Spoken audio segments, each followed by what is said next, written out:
All right. If we could draw your attention back to the stage, hope everyone enjoyed their lunch. But it is time to continue on with our program. And I'd like to introduce to the stage our next moderator. His name is Justin Kearns. He's a playful traveler, visiting 49 of 50 states in a number of European and Asian countries. He's lived in North Dakota, Colorado, Massachusetts, Southern California before he returned to his state home of Virginia in 2013. Justin found his true calling in the DMO CVB world upon returning to Virginia, where he first worked as tourism director for Mecklenburg County, Virginia, and is now the executive director of the Winchester Frederick County CVB. Let's welcome Justin to the stage.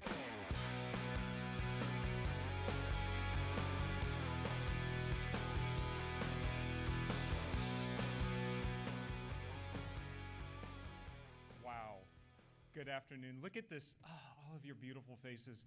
I'm so excited to be here and be in front of all of you and be able to mingle with all of you. You know, they say when you come up and get on stage and you look out at a large crowd, you're supposed to imagine everyone naked, but I know way too many of you for that to be a wise decision, so we're just going to leave that there.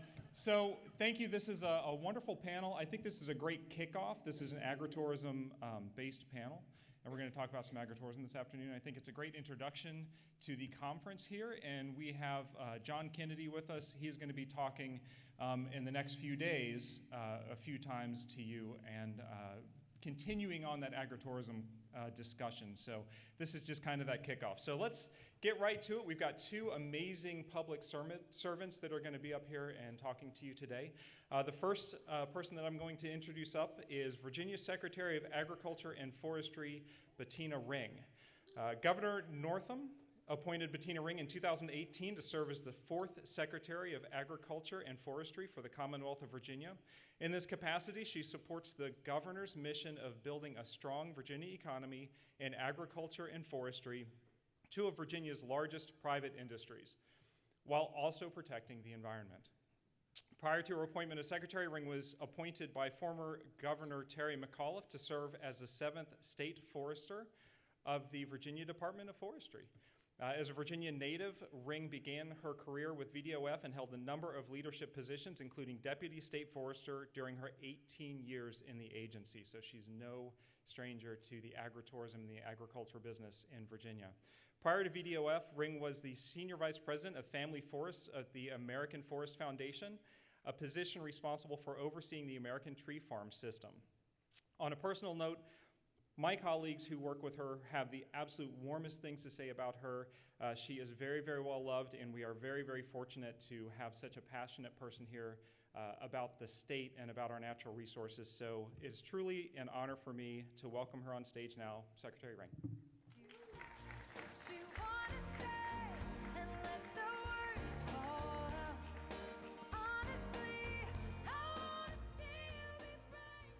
Good afternoon. Great to see everyone. So many old friends in the audience, and not so old, but new friends as well. And it's just lovely to be able to celebrate with you all. We've had some challenging times, and I thought you're probably noticing great job on the music, by the way. Just tremendous. It really makes this conference special. And when I was asked to select my walk-up song, it wasn't easy. You know, I had my sort of short list, and it was tough to decide. And, but I chose the one that I did. I chose Brave because I think that too often, especially in agriculture and forestry and even tourism, we are out there doing great things, and we just kind of quietly go about our work. And that's so true for our farmers and producers, and Secretary Haymore knows that all too well. So we are proud of that humility, but sometimes it's important for us to step up and to share our voice more and to really step into that space and take credit for all that we're accomplishing across the state. And know in the times that we've had in the past 2 years, I think tourism has really taken a hit and had the largest challenges, but also provided those opportunities to get outside and to make sure that we were staying physically in shape as much as we possibly could, mentally, emotionally, spiritually, and those outdoor spaces and agritourism really helped contribute to that. There's actually a line in the song that says, "Show me how big your brave is," and I think that's my challenge to all of you today. How can we make sure we're doing more to show our brave and to speak our voice and to make sure all voices are heard? I'm truly pleased, honored, humbled to be serving as the 4th Secretary of Agriculture and Forestry and to be able to follow in Secretary Haymore's footsteps and to have served as State Forester under Secretary Haymore. I've truly enjoyed working with him, and some of the things I'm going to share with you today, he put much of that into motion, and just want to thank him for his leadership. The role that I get to play is just, it's so much fun to be in this role, and that there's so many people that are passionate about tourism, about agriculture, about forestry across the Commonwealth. And certainly, as you heard, very few more passionate than Susan Payne. So congratulations. Thank you for your leadership. It's been a joy serving on the board with you, and for you serving as chair and continuing. A force of nature is so true. And I have the pleasure of living in Charlottesville, so as you can imagine, when I walk the downtown mall, I bump into her often, including during the film festival. I think we literally bumped into each other, but I really appreciate her leadership, and Rita McClinney, the passion that she has shared and continues with the staff and team. It's wonderful to be able to work with this tremendous team across the state. Always end up following Rita on a program, and that's so hard to do. So I'm glad I don't have to do that today. But really appreciate her leadership. But agriculture and forestry, you hear me say this often. Agriculture is our #1 industry in the state. Forestry is our 3rd largest industry, but tourism is our 2nd largest industry, and they really work hand in hand. Farmland in Virginia and being able to talk about agritourism is certainly one of my passions, and I could speak for a long time, so you're going to have to give me the hook because I want to make sure that I'm not stepping on and taking time away from Congressman Wexton, and appreciate her leadership with agritourism and all she's done, and you're going to be hearing from her shortly. But our farms across the state, the beautiful aesthetics that they provide and all that they do to feed the world, it's just tremendous. So combining our two industries, $91 billion, 450,000 jobs across the Commonwealth. And it truly is an integral part of our environment. It's also showing that we can grow our economy while protecting our environment and making sure we're continuing to build our communities across the state.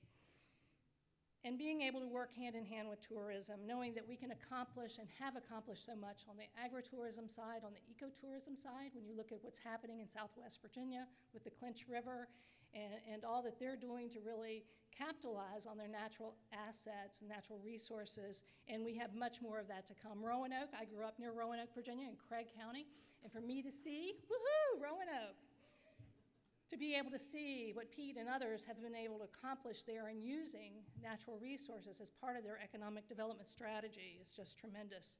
And when I think of what we have from one end of the state to the other, in the eastern part of the state with oysters, and thinking about the tremendous wines that we're making now and how proud we are of that, the history we have with apples, Justin from Winchester, and thinking about also the peanuts and the history that we have being able to celebrate that through the Southern Salty route. And I worked with Sandra Tanner on that, and that was a lot of fun.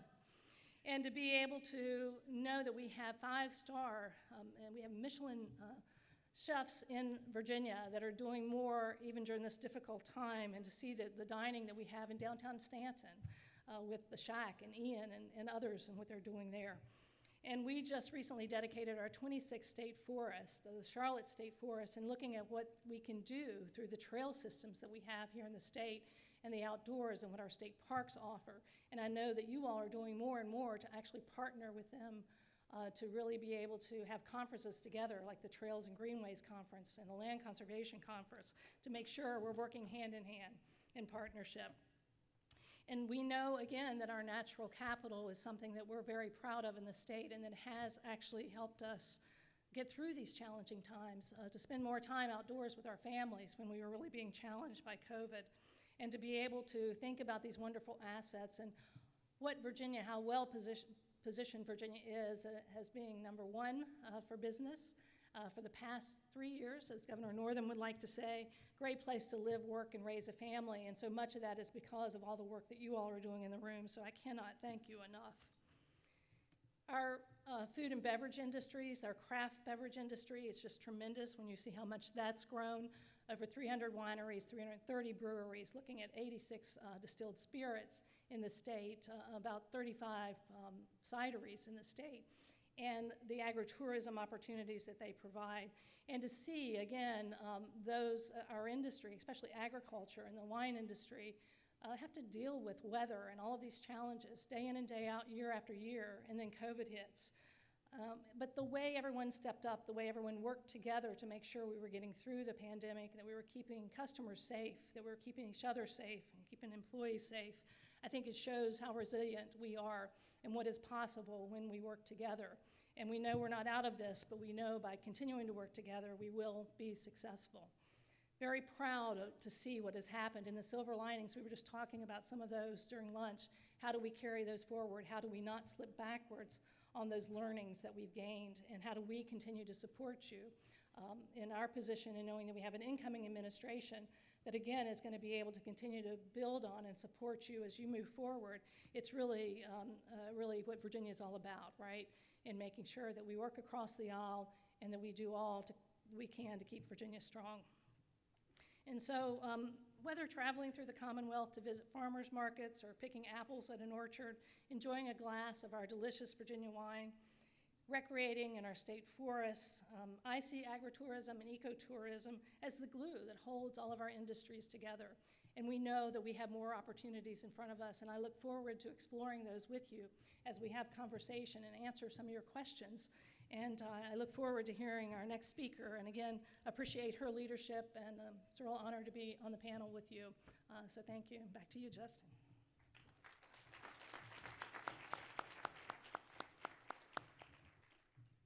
All right, our second speaker today is going to be the Congresswoman representing Virginia's 10th District, Jennifer Wexton. Congresswoman Jennifer Wexton has been serving the people of Northern Virginia and the Shenandoah Valley for about 2 decades as a prosecutor, attorney, advocate for abused children, and state senator. During her 5 years in the Virginia General Assembly, she passed more than 40 bipartisan bills. Congresswoman Wexton now serves on the powerful House Appropriations Committee, where she is responsible for securing funding for all of the government spending programs, specifically operations and the legislative branch. She's also a member of the House Budget Committee, which provides oversight of the legislative budget process. Wexton is the founder of several congressional initiatives, including the bipartisan Congressional Agritourism Caucus, which we're very excited that you took the time to do that, and that's a fantastic effort that you started. And that supports the agritourism industry and highlights its importance to local economies and communities. She's a native of the Washington area. She graduated with honors from the University of Maryland in College Park and earned her law degree from the College of William & Mary in Williamsburg, Virginia. She lives in Leesburg with her husband, 2 sons, and 2 rescued Labrador retrievers. So long commute for you today. On a personal note, I'm very fortunate to be in the Congresswoman's district in Winchester, where she's always on the ground. I don't know how you do it. You have such a long, sprawling district. I don't know how you find the time to be up there all the time, but we always have you up there, so thank you. And she has held regular virtual agritourism roundtables with local farmers and DMOs since the very beginning of the pandemic, so we're very fortunate to have you. Please welcome Congresswoman Jennifer Wexton.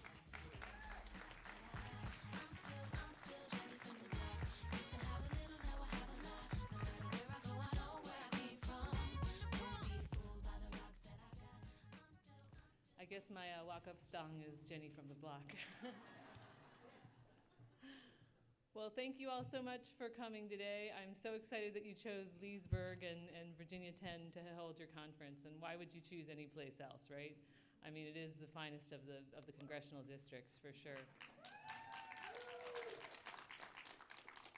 So my district, as Justin mentioned, stretches from the inner suburbs of DC all the way out to Frederick County. So it kind of snakes along the northern Potomac River, and then it goes down along the panhandle of West Virginia. So it's a very large and diverse district. It's Northern Virginia, and the Northern Shenandoah Valley. And for those people who make the mistake of calling the Northern Shenandoah Valley Northern Virginia, you're going to be in big, big trouble when you go over the mountain. So Virginia 10 has over 230 agritourism businesses, and it makes Virginia 10 a destination for travelers, for visitors from across the DC region and across the country. As you know, Virginia our largest industry is agriculture, and I view agritourism as really a natural offshoot of that. So I first came to Loudoun County in 2001, and at that point we were growing like crazy. Now the population then was about 260,000 people. As of the most recent census, we're hovering around 425,000 people. So it's grown enormously, and one of the things that we saw is that so many family farmers gave up, the farming and went and sold out their land to developers. And while people need a place to live and everything, but it was sad to see so many family farms going the way of the development route. So I was very pleased that we did have some really good resources here in Loudoun County and some very active farms that were already working. Great Country Farms in the western part of the district, the Zerschmieds are one of them, and so many others. So I was really pleased when we started seeing the agritourism grow. As you know, in a 2017 Virginia tourism study, of which I'm sure you guys are already familiar, the agritourism sector in Virginia accounts for $2.2 billion in economic activity. That's pretty amazing. And supports 22,000 full-time equivalent jobs. That's a whole lot of twos, but it's even more zeros, and that's why we like it. Now, we have lots of people who like to visit our local wineries, breweries, farm stands, and U-Picks. The best way to learn of the challenges they're facing is to actually go and visit them and talk to them about what their challenges are. And what we've heard about is access to broadband, securing federal grants, keeping their doors open during COVID, and pivoting their businesses during these challenging times. As I travel around to Virginia agricultural businesses, I'm so pleased to see that they partner with each other. They sell one another's products, they share supplies, they collaborate on best practices. And here in Loudoun, we're very fortunate because we have a wonderful partner and advocate who helps promote Virginia agritourism all the time, Visit Loudoun. So let's give it up for Beth Erickson. It's wonderful. They help advertise our Loudoun grown products, the producers, and have things like maps at points of entry for people who want to go and tour and look around.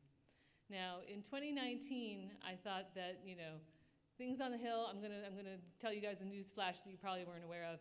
It can be a little bit partisan. So I was looking for something that was bipartisan where I could also brag on Virginia agritourism. And I came up with the Bipartisan Agritourism Caucus.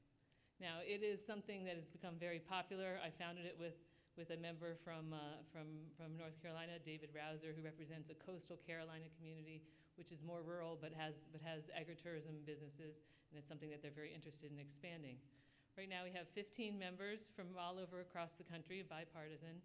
We visited dozens of agricultural businesses, hosted Agritourism 101 briefings to staff on the Hill, and have regular check-in calls with agritourism businesses here in Virginia 10 and beyond. In Congress, I fought to simplify access to federal resources for businesses and ensure that ag businesses were not left out of COVID relief programs. Because unfortunately, agritourism is something that's sort of a hybrid business model, and so sometimes it gets overlooked. So I think that having the caucus and fighting for that recognition in Congress has been very important and something that I will continue to do. But the only way that our caucus and I can continue to support these local businesses is by hearing from you, so please use us as a resource. I know that the Department of Agriculture is not always very cognizant or friendly towards agritourism businesses. I'm working to change that. I was able to secure some language in the agriculture appropriations bill, which would help the Agriculture Department of Agriculture be more cognizant of the agritourism businesses by creating a one-stop shopping agritourism guide to for everybody. So that would be very helpful. We're trying to get that into the final agriculture bill that comes through, hopefully in the coming weeks. But we want to be here as a resource. I'm so excited for this opportunity to brag on agritourism here in Virginia 10 and beyond. Thank you very much. I look forward to the discussion and your questions.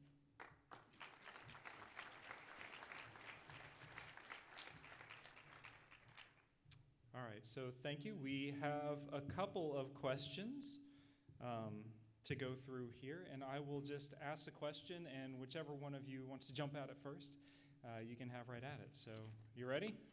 All right, this is the opening round. Okay. What are the top 2 issues that you hear from your agritourism community, and what is your office doing to assist? I can start with this one. The top 2 issues that I hear about are, number 1, broadband access. That is hugely important for so many agritourism businesses, and I've seen it. When I go out to some of them in our district, they have to hold up the iPad to get a signal in order to charge the Foursquare and things like that. I don't know if any of you have experienced that as well. But this is something that became very, very clear during we've talked about rural broadband and access to broadband for many years. During COVID, it became even more clear just how big a digital divide there is in the Commonwealth of Virginia and in our country at large. So we in Congress, through some of the relief bills, did some expansion of broadband, but it was mostly through things like hotspots and MiFis and things like that. It was about making sure that we could get as much broadband or at least internet access out to kids so that they could access their school curricula. But this is why I'm so, so pleased that we were able to pass the bipartisan infrastructure bill last week. It's going to be signed by the president this afternoon, and it's going to be huge for us here in Virginia. It's going to be $100 million to expand rural broadband. So let's hear it for broadband expansion. I know that Governor-elect Youngkin will be coming to talk with you this afternoon. I'm sure that he has plans. I know that we have lots of shovel-ready projects ready to go here across the Commonwealth, so I'm very, very pleased that that will be happening in short order. Now, the other thing that we hear about because of the federal level is workforce issues, or our workforce issues. Now, this is something that really has been an issue for years, but it's gotten even worse during COVID because so many of the farm worker guest programs got jammed up because of the restrictions during COVID. So, it's something where we have bipartisan support across the aisle about passing things like the Farm Worker Modernization Act, which has already passed out of the House twice and is now sitting in the Senate, to expand and to modernize that whole process and streamline it for the people, especially the legacy producers who have used these farm workers year after year. I'm also glad to see some innovative things that we do here in Virginia 10. Out in the Valley, there is a co-op where the producers come together to pool their workers, and they all share the costs of transportation for them, bringing them to this country, as well as to house and feed them while they're here. And then they go around to the local farms and take care of picking all the produce. But another issue that we've seen in our local agritourism communities is that it's not just the foreign workforce that comes in and the guest workers, it's also the domestic workforce. Especially during COVID, people were really reluctant to work. They were scared about what was gonna happen. And so, a lot of the places also weren't able to open to full capacity. Some of our big pumpkin patches and corn mazes and things like that were not able to open to full capacity, so they weren't able to hire the same amount of workforce that they had in years prior. Especially for those places that hire like high school kids as seasonal workers. If they didn't get their juniors last year, they don't have them as seniors this year. So that impacted their ability to hire, although I think that they were pretty creative and got the word out and were able to hire people. So this is something that we're working on in Congress, and I'll continue to work on. But those are the 2 big issues that we hear, although there are a bunch of other ones as well. And now I'll defer to you, Secretary Ring. Thank you. I would just echo what you shared. Broadband, huge, especially during COVID. It really, I think, brought home the need that we have from an education standpoint, from a health standpoint, and how it's affecting our businesses and the tourism industry. I agree around workforce, and I'll have more to share about that.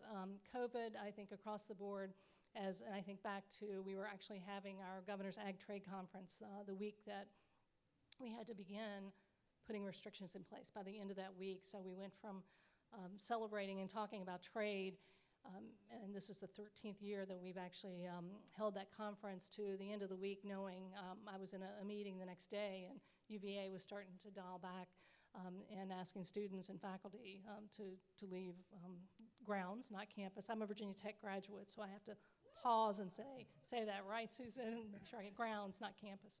And, you know, it was just what happened then to make sure that we worked to keep our businesses open, to make sure we were defining essential businesses, as we then know that there are other businesses that were impacted by those restrictions, and it broke your heart to see what was happening, right, on so many levels. But to help maneuver through that together and to think about our farmers markets, we had so many great examples of where, at first, concern among the farmers markets across the state, because those were gathering places, and we wanted to keep people safe, but we needed to make sure that individuals had access to local, healthy, nutritious food, and to deal with food security, which our food banks and our food pantries just did tremendous work then, and continue to do so. But thinking about the success stories where farmers who hadn't been online using that as a resource to sell their goods, their produce, were doing so and learned that they actually were increasing their profit, right? They were selling, their sales were going much higher than they'd had before, or being able to work together with other farmers. I live in Charlottesville, Virginia, and to be able to have Scholar Greens not only deliver their greens to my front door, but they were partnering with other farmers to make sure that they were providing meat and just a full array of services and products to customers in the area. And I'm fortunate because of where I live, instead of being in a rural community that may not have access to that. And so there were many those silver linings, right, and what we learned from each other, the drive-through, the local food hub in Charlottesville providing a drive-through market that's been successful. And so taking those learnings, but us learning at the state level and how we can listen and make sure that we're addressing those concerns, how we can stand up grant programs that could be successful and to make those more efficient. And we've learned a lot from you and from each other. Much more to do there. The second item, workforce, we just keep hearing that, right? That's been impacted. We were facing workforce issues before COVID. Now, as a result of COVID, even more so.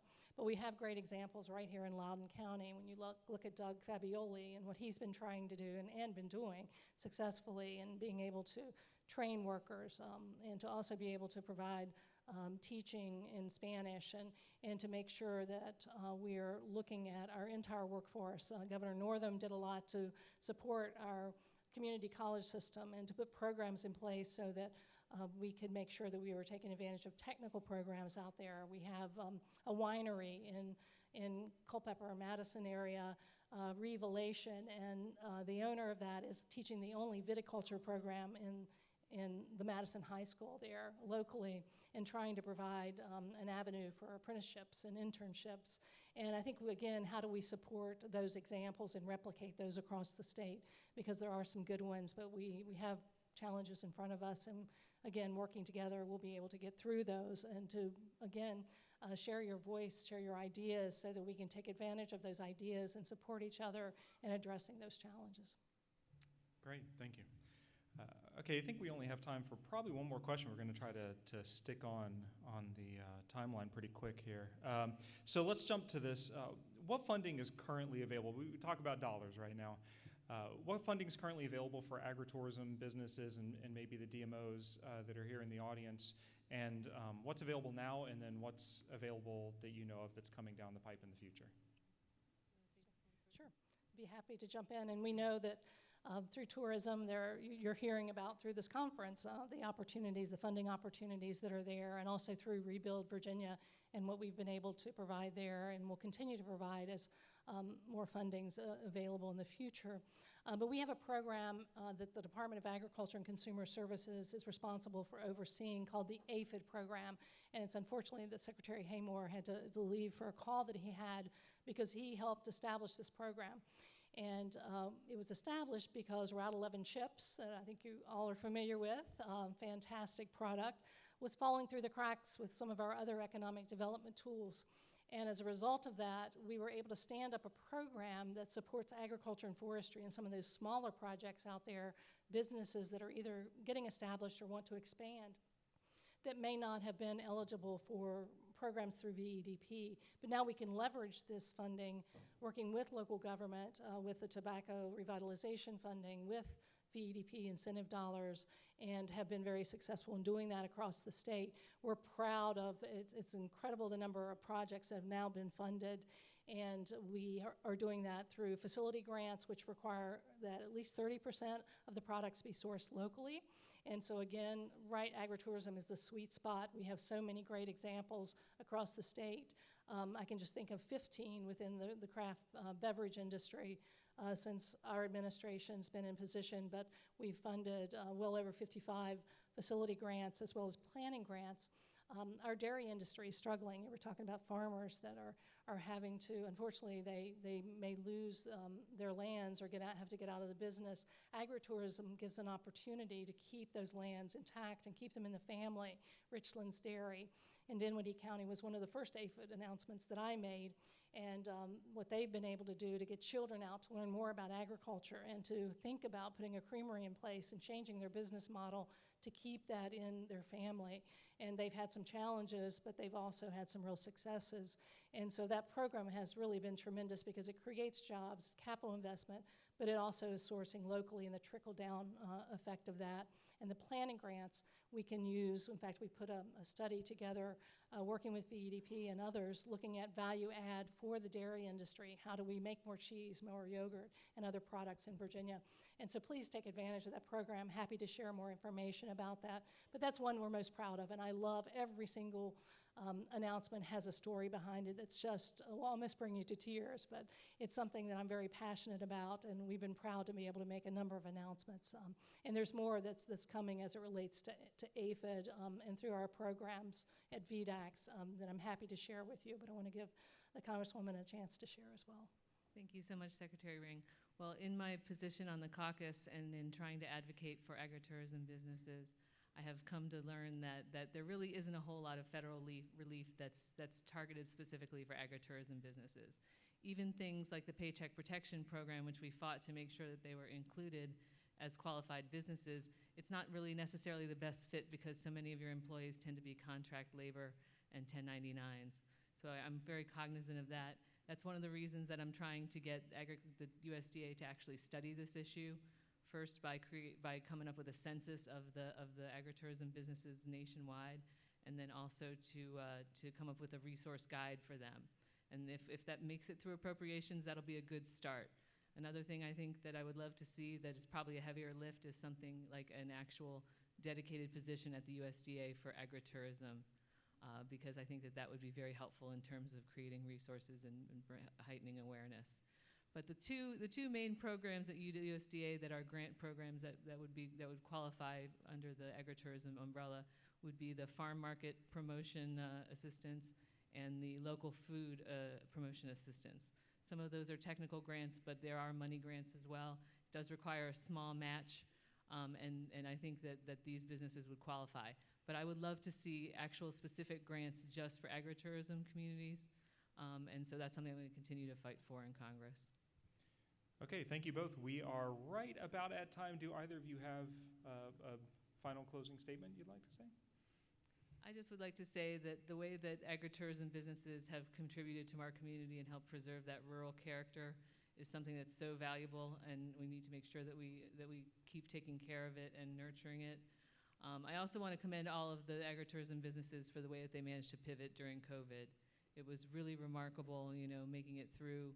It was kind of fortunate because in the spring they were able to do a lot of outdoor events and things like that, although the capacity limits made it more challenging than it would have been otherwise. But they were able to pivot, and as Secretary Ring pointed out, a lot of things like internet businesses and selling at farm markets and things like that have really helped with this whole farm-to-table kind of growth in the region, and I don't see that going away. So I want to commend all these businesses for making it through the tough times, and hopefully we'll be here to help you in the easier times as well.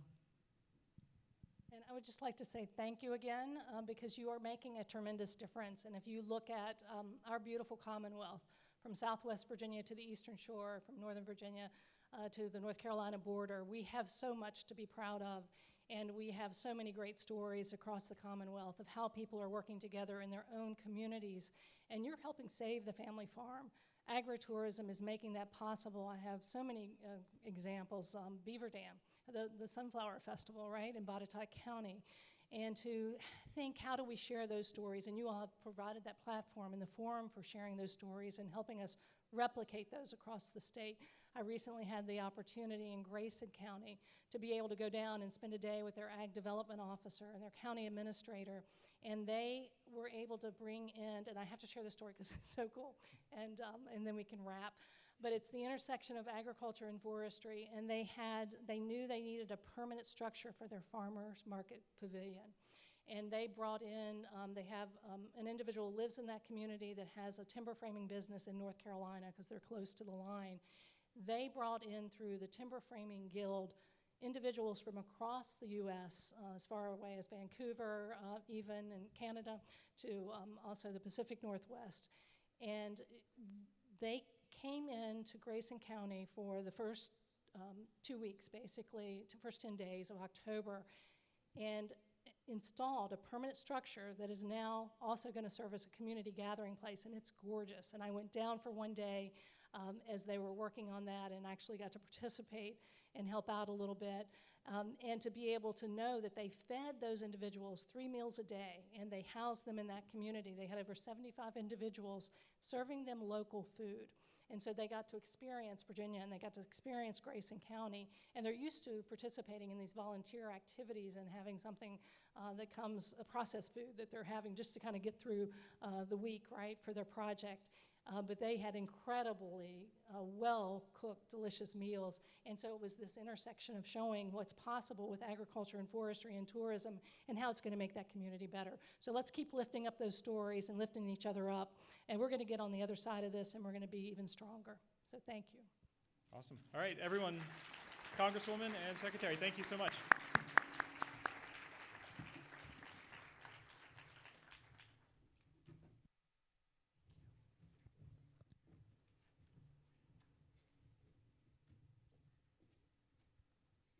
All right, let's give another big round of applause to Justin, Congresswoman Wexton, and also Secretary Ring. Thank you so much for that panel discussion. I am so excited about this next conversation that we are about to have. I'm trying not to faint up here because I'm such a fan, but I'd like to introduce Sheila C. Johnson. She's the founder and CEO of Salamander Hotels and Resorts, which operates a collection of properties along the East Coast and in the Caribbean that includes Salamander Resort and Spa in Middleburg, Virginia, which has been awarded the distinguished Forbes 5-star rating. Middleburg, no, okay. Thank you. As vice chairman of Monumental Sports and Entertainment, Ms. Johnson is the only black woman to have ownership in 3 professional sports teams: the NBA's Washington Wizards, the NHL's Washington Capitals, and the WNBA, the 2019 World Champion Washington Mystics, and where she serves as the president and managing partner. In 2016, she spearheaded WE Capital, a venture capital consortium to support and invest in female-led enterprises with the goal of promoting social impact and at the same time generating financial returns.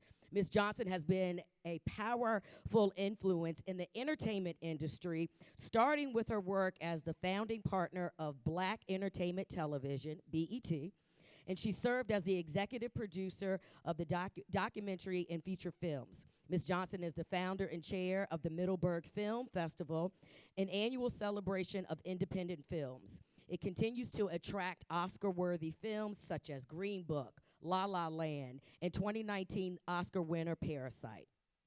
She supports education and created the Center for Human Services at my alma mater, the University of Virginia, which brings together evaluation and treatment in various specialties of childhood development.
VA1 Tourism Summit. It is my honor and privilege to bring to the stage Miss Sheila Johnson.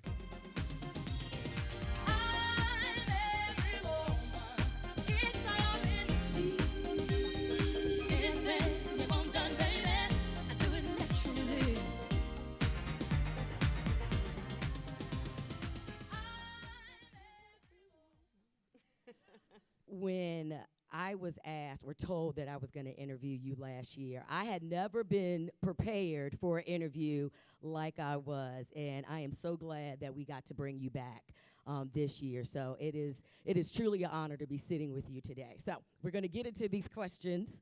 Okay. The first question for you, as all of us in the industry are ready to get back to live meetings, right? No question about it. Can you give us your vision in preparation for the pent-up demand for getting back to live meetings, as well as how you're dealing with the current labor challenges in the hospitality industry? Well, first of all, we all had to shut down. It was March. That was 2020, right? And it's very interesting because I remember going to the resort, and it just looks so sad. Buildings really lose their sparkle and their personality if humans aren't in there. So I decided to use the time to do some deferred maintenance. We opened up actually on June 13th. And from that point on, there was a lot of pent-up demand. We were able to open up at 50% capacity. We checked in Richmond with the governor, and he says, if you can do it, we're going to keep checking on you. Sanitation. Forbes came in and told us how to do all the sanitizing. So we pivoted, and we did everything that we needed to do to make sure that number one, our employees were safe, and those that were coming to the resort, that they were going to be, feel comfortable and feel safe. And from that point on, we really picked up on the leisure travel, which we had never seen any numbers like this ever before. We actually did better during the COVID shutdown. Our numbers were extraordinary. And almost every weekend from Thursday through Sunday, we have been sold out. The wedding business is coming back. We're seeing some group business coming back, but it's on a smaller scale. So it's not like everybody's coming in. But it's been really interesting watching all of this. And it's not just the resort in Middleburg. Florida never shut down, as we all know. So Destin was always at 96% capacity. Innisbrook, the golfers came back. They just felt very safe there. So our hotels are doing, and even in Charleston, they never closed. They never shut down, and so we were always doing well there. So as we move forward, we're continually watching our numbers. We're watching the number of guests that are coming in. We're watching companies. We have an incredible sales team at every one of our properties. So they go out and they are constantly meeting with corporate executives. I mean, even Hilton Hotels was there all last week. They said they just feel comfortable being there. And I think more than anything, as we move forward, we want to continue what we have learned through COVID. And that's the important thing. We just learned a lot of lessons, how to make things better. Of course, our employees, we didn't get all of them back. I would say around 80 to 85%, which was good. And we're still short of employees, but I know we're constantly interviewing, and there are even employees that come in and interview, and then they still don't come back. So that's something that we're always toying with and trying to make it work. But everybody has learned to chip in. I mean, I even bust tables. I remember something was going, maybe it was a film festival. I decided I needed to get in there and bust tables and really learn the ropes here and see what I was going through. As we are diversifying the travel and promoting, more tourism and where people can go, what can be done to get more Black participation in the tourism hospitality industry? Well, there's things that we've done. We have what we call Salamander University. We actually have relationships with the HBCUs now. I'm working with Howard University, with the Sorensen Institute. also, we have an incredible relationship with Temple University. So we are constantly bringing interns of color in there. But more than that, it's not just doing that, and I don't know whether it's time to start talking about what we did do, like August. Can we do that? I think we can. Okay. Can we cue up the food and family reunion?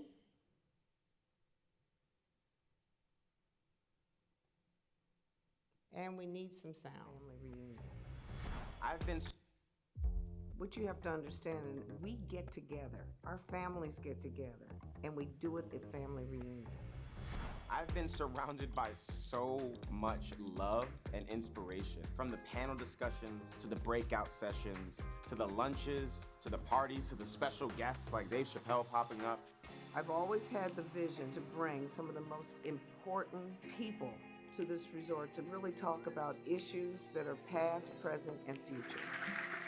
I learned that we are so much stronger together than we are apart. So what this was, as you saw, this was really the brainchild of Kwame Amawachi. He had a restaurant on the harbor in DC. Some of the most extraordinary food I'd ever tasted. I then brought my executive team to taste his food. But what I want to talk to you all about is the importance of diversity and bringing it into the state of Virginia, because it makes us a much better state, a richer state, one where we can share ideas and one where we can experience so many different cultures. So what I decided to do with the help of Kwame was bring in some of the most extraordinary chefs from all over the country to introduce them to the state of Virginia. And we called it the family reunion. You come as family and you leave as friends. These chefs, and you've heard of all of them, from Rodney Scott, who's the pit master, to Pajmalaki, you name them, they were all there. And we were able to, in the morning, we actually started out talking about and meeting with Virginia tourism in our culinary garden, not in the culinary garden, but we had 2 enormous tents. And some of you all were there, and we really talked about racial issues. We talked about the disparity of not having enough people of color in the restaurant business, not enough people of color in the hotel business, and really trying to understand why. So the dialogue started, and the communication started. We then broke for lunch, and that's when all the chefs cooked for us. And then in the afternoon, we were really educated as we were making jerk chicken in the ground and why the slaves had to cook in the ground as they were escaping so that people would not see the smoke coming up. But it was an educational experience. It was something that was so extraordinary. And CBS Saturday Morning came in and they actually did a story on that. So I thought it was great for Virginia to be shown nationally on such a much larger scale. But these are real issues that we all need to ask ourselves and we need to tackle. And through my company, this is something that has become a priority. I want to make sure that we start bringing more people of color into the hotel industry, the restaurant industry, because this is what's going to make us stronger. So that family reunion was just so amazing. We're going to be doing this every year from now on. It was amazing, and Virginia Tourism is already on board again to Okay. support again. I know we shouted that out when we left. It was an amazing experience. From food to sports, we're going to switch topics. Part ownership in 3 professional teams. Can you discuss your role in these organizations and the great impact of sports tourism in the community? Yeah, and I'm pulling these pages out because we have been devastated in the sports industry. It's a tough job that I have. When we shut down in the poor Washington Mystics after they won the national championship, we couldn't have our parade. I mean, it just stopped. Everything stopped, and I just felt really horrible for our players. But since then, it has really been rough. The girls and the WNBA and NBA had to go down into what we call the bubble, or the wubble, as we call the women's. Um, and so, and then the whole thing with the riots and everything, Black Lives Matter, that came, so they took a stance on that.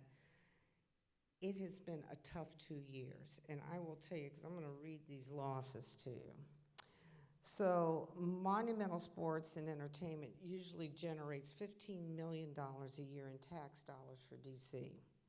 The construction of the Capital One Arena stimulated $12.6 billion in development within a 7-block radius of the arena, which now generates $700 million per year in tax revenue each year. Now, restaurant sales in downtown have dropped more than 100% of their prior year sales, because that arena really has supported the restaurants in Chinatown. And the restaurant sales have only rebounded only 27% in their pre-pandemic level. So it has really impacted the Capital One Arena. So $400 million in lost revenue over the 2 years, and 230 employees of ours had to be furloughed. So we have only operated at 25% of playoff games, and was one of the last sports venues in America to be allowed to open. So DC would not let us open. So this has really impacted us. We're getting back on our feet. The our Washington Mystics with the WNBA have not really started up again, because those girls are over in Europe. The NBA has started up, and thank God the Wizards are doing well. The Caps are doing very well. So I've been to both games, and we have been almost sold out on both those games. So hopefully it's rebounding. But it's a tough business. It's really a tough business. And I was at Board of Governors meetings in New York City. But it's not just us, but we're seeing it across the board. But we're realizing, again, I'm going to use the word pivot, we're coming up with all sorts of ways to really bring people back into the arena. And again, we want them to feel safe. We want our employees to feel safe. All right, food, sports, and now we go into film, because That's you right. just wrapped up your huge film festival in October. Can you Absolutely. give us some insight on how the film festival was created, and can you discuss that impact on tourism and any partnerships that were created because of the festival? Absolutely. When Salamander was going through construction, of course, we then shut down during the recession. And I remember Robert Redford came to visit me, because he was really interested in us taking over Sundance Preserve. And I'm like, I don't know. I'm like suffering trying to get this place up. So he was there, and I took him up on the hill, and he looked down, and he says, you really should put a film festival here. It's a perfect little town. And he says it would really work. So I kept that in mind.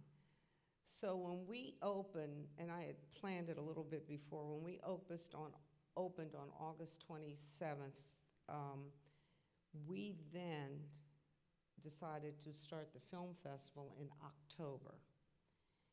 And we had 1,800 people show up. We opened with Nebraska. We had Bruce Dern show up. It was an immediate hit.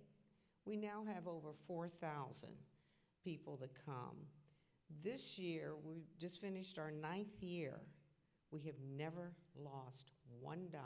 We have always finished anywhere from over $350 to the good, But it hasn't, we never ever want to go in the hole. But anyway, we have great sponsors. It's just been unbelievable. And this year has been our best ever. I think every film that we've had, and you'll see it in the middle, we're going to roll that film, is going to go for nomination for the Oscars. In every film that we have shown every year, they call us the road to the Oscars. So can you roll the film festival?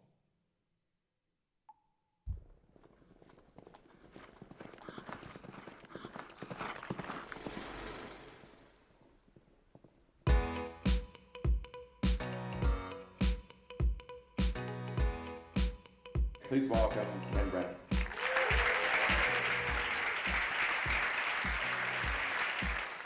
Sterling K. Brown. Writer-director Noah Baumbach.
Monday, happy day. Tuesday, Wednesday, happy day. Thursday, Friday, happy day.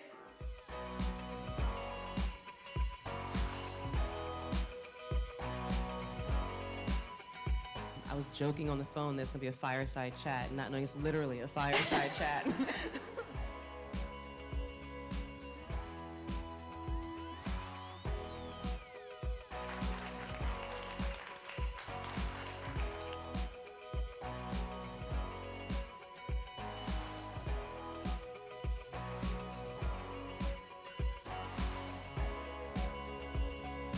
There's a real thrill for filmmaking, and that's really important right now. Laughing and crying with strangers and creating this kind of connection.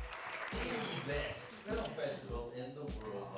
Forget Venice. Venice. So there you have it. Yeah. It's been an extraordinary ride. We're going to be moving into our 10th year next year, and we are going through our mind to see how we can really even make it better. We have a very powerful Hollywood board that works with us. They watch the grid, they watch what is being done in the film industry, so we kind of get sort of a, heads up of what's coming out. We visit other film festivals to see what we can do better, to see what films, and to meet with directors and to meet with talent. It's very important that we get the top directors and talent here to the state of Virginia.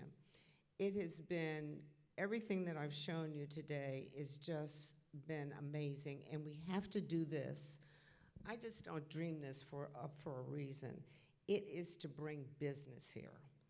I want to introduce them to the state, and they would never come in here otherwise. They said, I've never been to every single one. I've never been to Virginia before. I said, but I want you to come and really see what we do have here. And it has worked. I mean, to bring in all these chefs from all over the country, and they never thought of even coming here, to bring in these actors and these directors. But this is what we need to do. We need to really think beyond our walls. We need to throw the net out much wider to bring in the best talent, the best eyeballs to this state. And that's what's going to make us powerful. And that's why I'm just not just running a hotel business. I'm trying to give people an experience, and I'm trying to educate, and I'm trying to embrace and help everybody feel vested in what we're able to be about. I mean, Virginia is an extraordinary state, and it's beautiful. And every time they come here, they go, we never thought that it was this beautiful or this wonderful. Well, thank you for all you do for food, lodging, sports, entertainment. We are just in awe in the way that you are showcasing Virginia. Is there any last words that you would give this industry as they go off and try to make sure that more people come visit Virginia? Yeah, there's one other thing I forgot to mention. I actually was able to bring the American Ballet Theater here from New York. If you had seen 7 trucks coming through the town of Middleburg, and they erected this extraordinary stage, and we had 21 ballet dancers, 900 people sitting on the lawn. It was unbelievable. it was just really magical. But these are the things that we need to do, that we need to do. Thank you, Ms. Johnson. You're I so really welcome. appreciate you taking the time to share all of what you do with the VA1 Tourism Summit. Thank you. Okay, it's my Thank you. pleasure. Big Thank round of you all applause for Sheila having me. Johnson.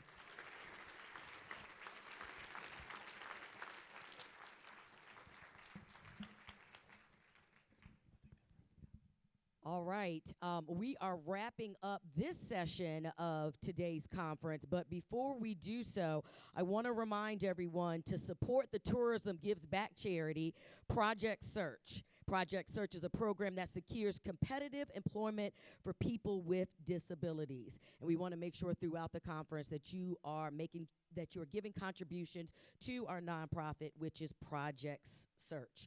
Also, at 4:30, we have a special guest coming in at 4:30, so please make sure that you stick around for that. And also, the general session that will be taking place at 4:30 is going to happen right before the welcome reception, and that is sponsored by Causal IQ. All right.